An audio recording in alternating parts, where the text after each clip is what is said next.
Picture this. Every textbook, every documentary, every history lesson you ever had pounded one simple truth into your head. Humanity evolved. We started as nomadic hunter-gatherers, scratching a living from the wild. Then the grand turning point, farming. Agriculture tied us down, created surplus food, which led to villages, then cities, then complex societies, and eventually religion. It was a neat, logical progression. Villages first, then gods. Right? Well, what if I told you that story is about to collapse like a house of cards in a hurricane? Because on a windswept, unassuming hill in southeastern Turkey, beneath your very boots, lies a secret that shatters that entire narrative. It's a place where rings of massive, intricately carved stone pillars, taller than a man, stand sentinel. And they were erected not just before agriculture, but thousands of years before wheat was ever domesticated, before even the idea of a permanent settlement had truly taken root anywhere else on Earth. But the real kicker, the part that sends shivers down your spine, isn't just what they built. It's what they did with it. The people who poured their collective will into constructing this monumental marvel didn't just walk away when they were done. No.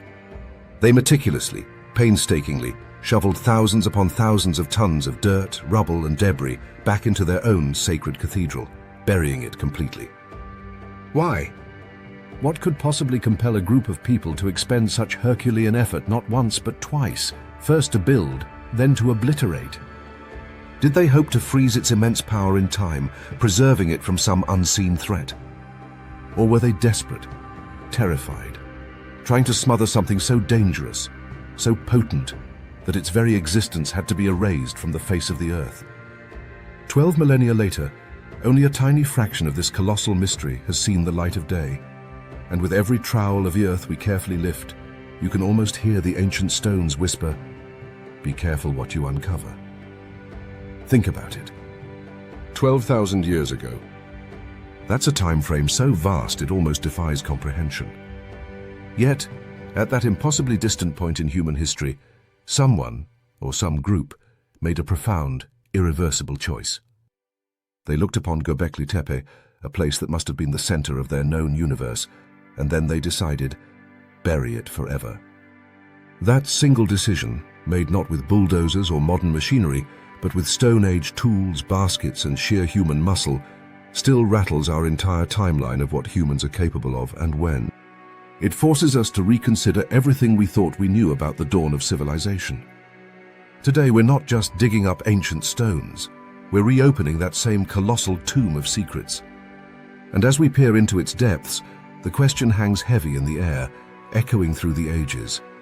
Were they protecting heaven, or were they desperately trying to hide hell? The impossible temple. All right, let's get our bearings, shall we? The name itself, Göbekli Tepe, say it with me, Göbekli Tepe, means potbelly hill in modern Turkish. It's a rather unassuming, almost cute name, isn't it? But trust me, absolutely nothing about this place, once you understand its significance, feels cute. It sits about 15 kilometers northeast of the bustling city of Şanlıurfa, nestled within sight of the vast, ancient Syrian plains. This is a land steeped in history, a cradle of civilization, but Göbekli Tepe rewrites the very concept of a cradle. The German archaeologist Klaus Schmidt, a visionary and tireless excavator, was the one who truly put Göbekli Tepe on the global map. He dedicated his life to this site, and he famously liked to say it's the place where history begins. And he wasn't exaggerating. The carbon dates from the deepest, oldest levels of the site hover around 9500 BC. Just do the maths for a second. That's a staggering 6 millennia before Stonehenge was even a glimmer in some ancient Briton's eye. It's 5 millennia before the first pyramids of Egypt pierced the desert sky. Imagine that moment in time.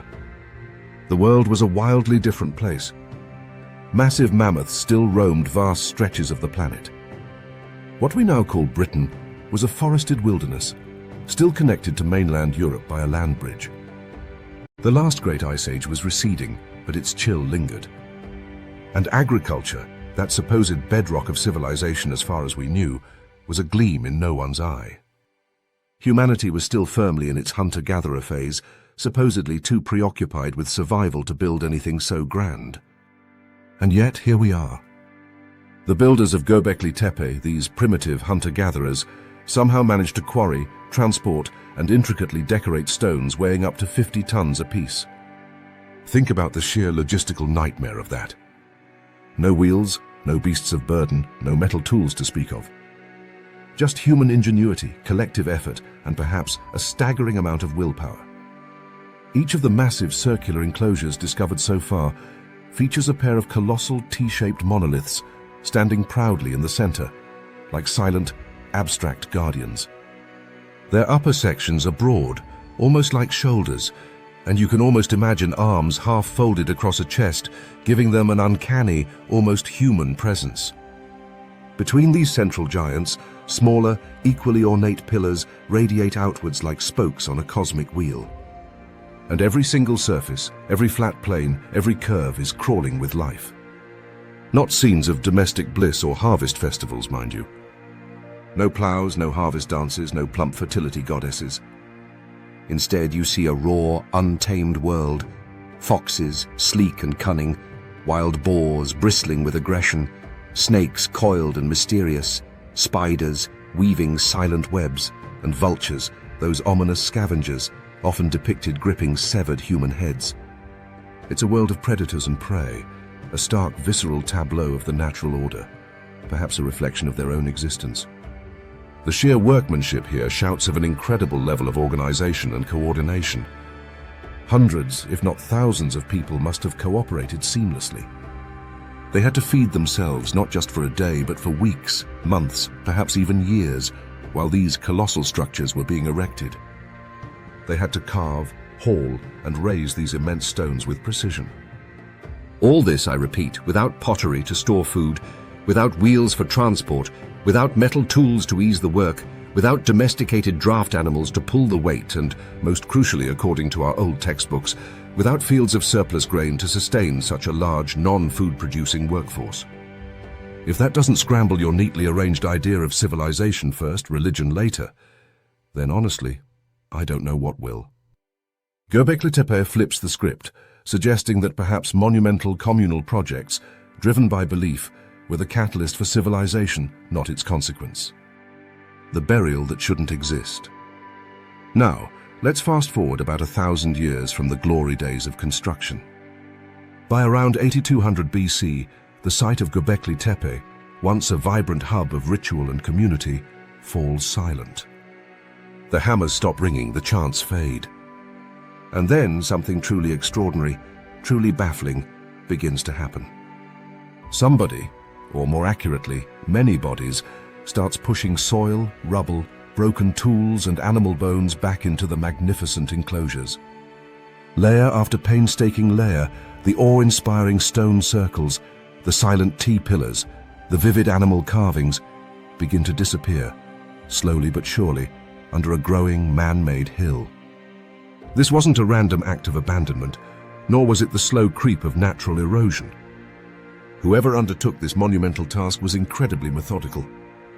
You don't see the chaotic jumble of debris that an earthquake would leave, or the haphazard accumulation of a flash flood. Instead, field sections show deliberate dumping, often in distinct alternating colors of earth, almost as if the people doing the burying wanted to remember the order, wanted to create a kind of stratigraphic record of their own act of erasure. While natural silting and erosion, perhaps even minor landslides or seismic events, certainly contributed to the overall accumulation of earth over millennia, archaeological evidence strongly points to a significant, intentional human effort in the initial filling. It was a conscious, collective decision to enter their own sacred space. Eventually, the hill sealed itself completely. The wind blew, carrying dust and seeds. Centuries compressed the layers. Grasses grew. Trees took root. Shepherds for thousands of years would wander over the mound, their flocks grazing peacefully, utterly unaware that their footsteps crowned humanity's oldest, most profound cathedral. The secret slept undisturbed for millennia. It wasn't until 1963 that the first faint stirrings of discovery began. A joint Turkish-American archaeological survey team, conducting a regional study, noticed a peculiar pot-bellied ridge. They found fragments of worked limestone poking through the surface, intriguing but not yet understood. Even then, it took another 3 decades until 1994 for Klaus Schmidt to connect these fragments, to understand the anomalies, and to truly grasp the monumental scale of what lay hidden beneath the earth. One moment the world had no monumental temples in the 10th millennium BC. The next, thanks to Schmidt's insight and dedication, we had the undeniable blueprint for everything that followed, every cathedral, every pyramid, every ziggurat. It wasn't just a discovery, it was a rewriting of human history. If you're finding this deep dive into humanity's forgotten past as mind-bending as I am, don't forget to tap that like button and consider subscribing. There's plenty more impossible history where this came from, just waiting to be unearthed. And hey, drop a comment below with your wildest theory about Göbekli Tepe. Who knows, maybe the next dig will prove you right. Theory A, sacred deactivation. So, the million-dollar question, why bury perfection? What compels a society to undertake such a colossal act of self-interment? Let's start with the most generous, perhaps most respectful view, the idea of desanctification. Ethnographers, those who study human cultures and societies, have observed this phenomenon again and again across diverse civilizations, even into modern times. When a ritual site, a sacred object, or a place of immense spiritual power reaches the end of its intended use, or perhaps becomes too potent, people often feel compelled to neutralize its power. It's a way of respectfully retiring something sacred, ensuring its energy doesn't go awry or fall into profane hands. Think of Maori villagers in New Zealand, who traditionally filled in sacred springs once they were no longer in active use, returning them to the earth. Or the Mississippian cultures of ancient North America, who would cap their ceremonial mounds with layers of earth once their purpose was fulfilled. Even today, modern churches are ritually deconsecrated before they're sold or repurposed, their sacred essence formally withdrawn. Seen through this lens, the covering of Göbekli Tepe might have been an ultimate act of respect.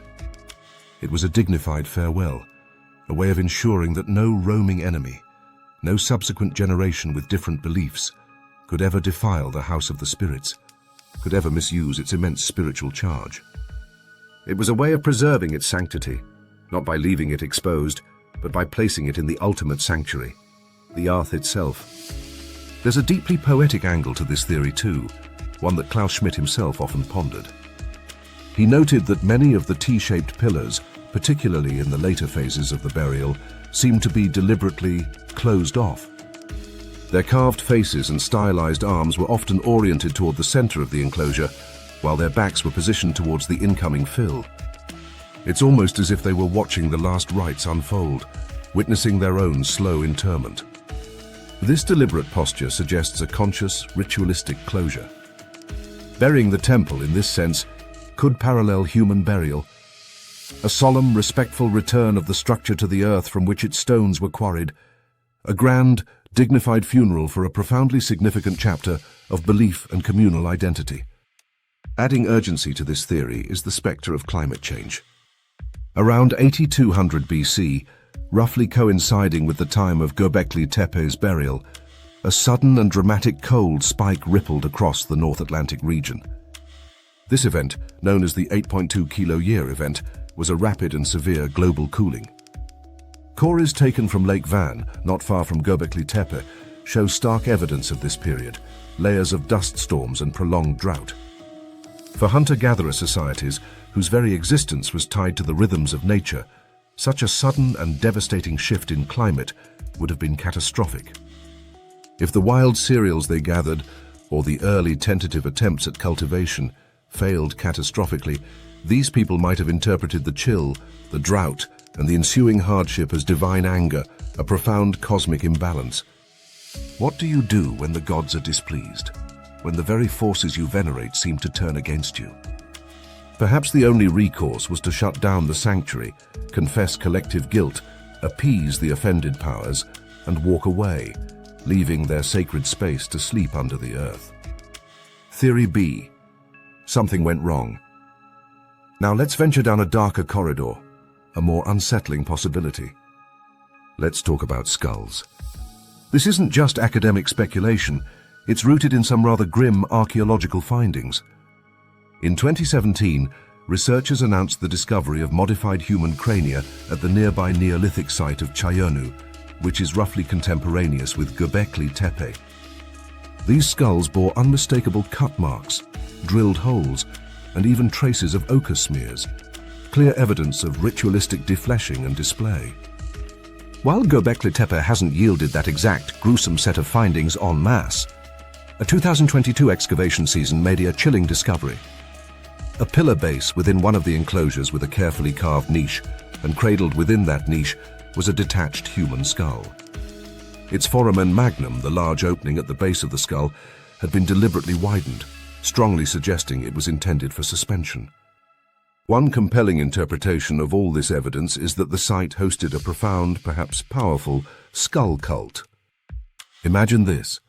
Human crania, whether of revered ancestors or vanquished enemies, were displayed prominently, perhaps as warnings to outsiders, as guardians of the sacred space, or as powerful conduits to the spirit world. Now let's paint a picture, a speculative mini-narrative. Imagine generations of people gathering under the vast, star-strewn Anatolian sky, the only light coming from flickering torches. The flames would dance off the intricate carvings of vultures and wild beasts on the pillars, and perhaps, hanging among them, or carefully placed in niches, would be real human crania. At first, this ritual, this potent display, would bind the community together, a shared reverence or a shared fear.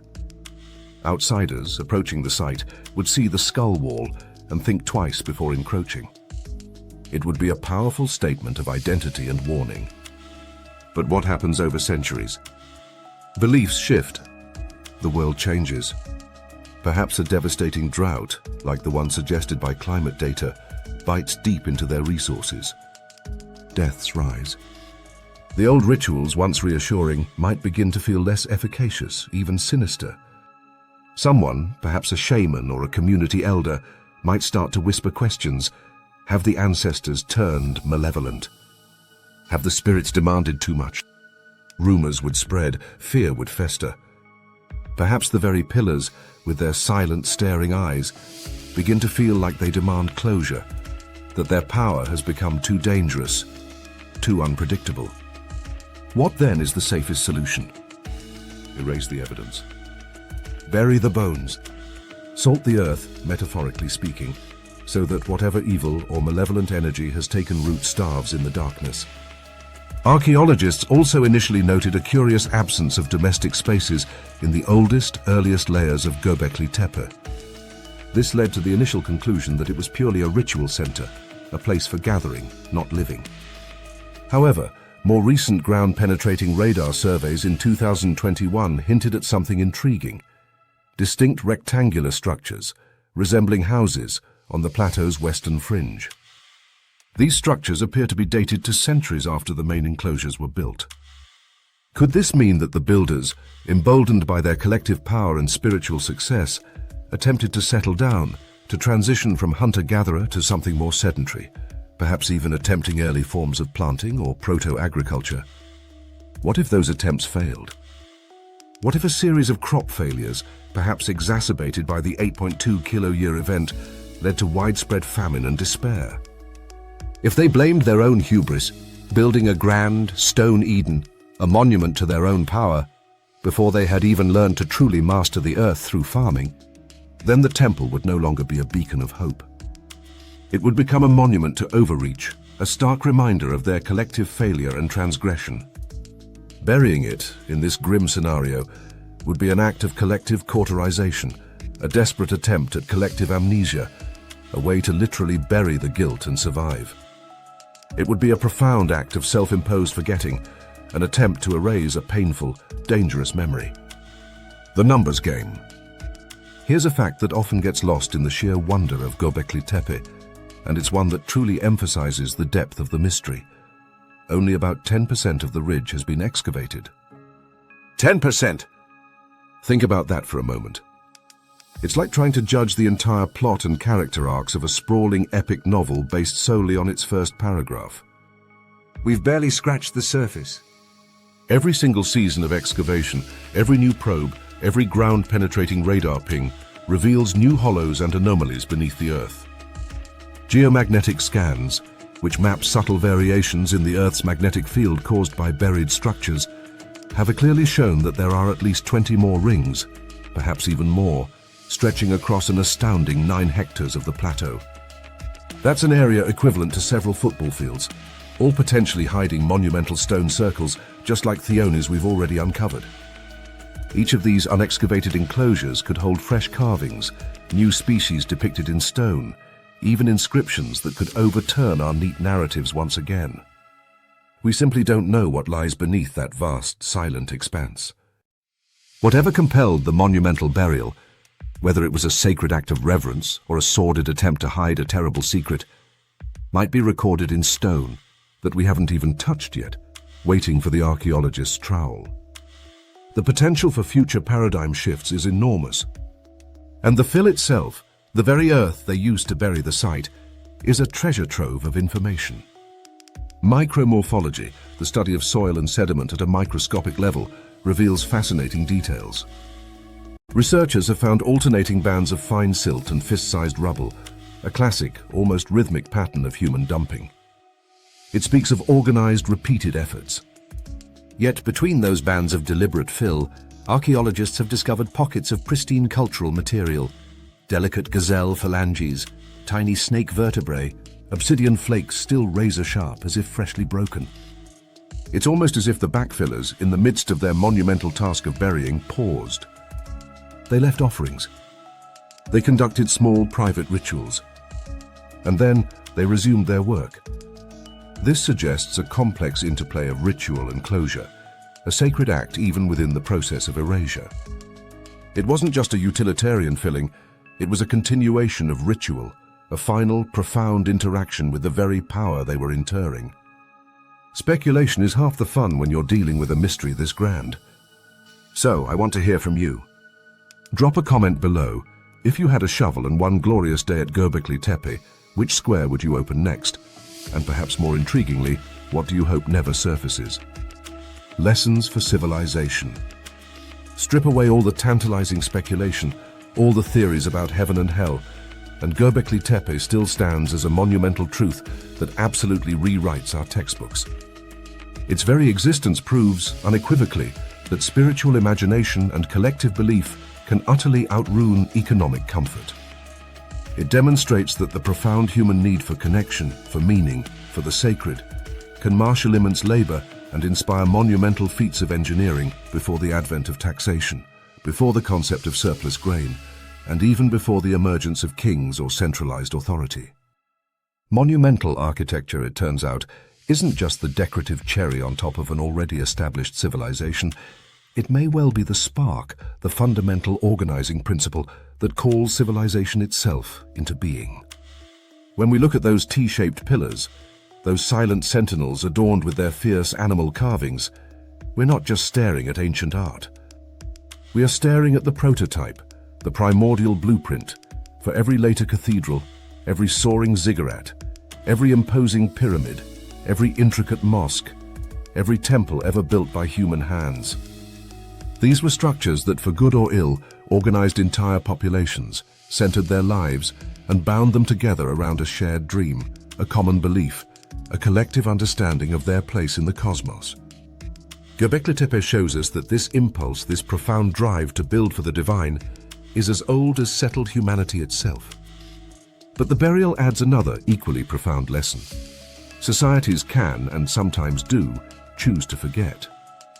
In our modern, hyper-connected world, we're often accustomed to the idea that information wants to be free, that knowledge inevitably marches forward, that archaeology simply uncovers what was always there. Göbekli Tepe stands as a stark, silent reminder that entire epochs, vast repositories of knowledge, and monumental achievements can vanish if people commit to forgetting. It wasn't just buried by natural processes, it was actively, deliberately interred. Memory, like agriculture or any other vital resource, isn't a given, it's a cultivated crop. It requires tending, nurturing, and conscious effort to preserve. And if that effort ceases, or if a society collectively decides that certain memories are too dangerous, too painful, or too irrelevant, then they can be intentionally buried, perhaps for millennia. What other Göbekli Tepes lie forgotten beneath the earth, erased by human will? The verdict, or lack thereof.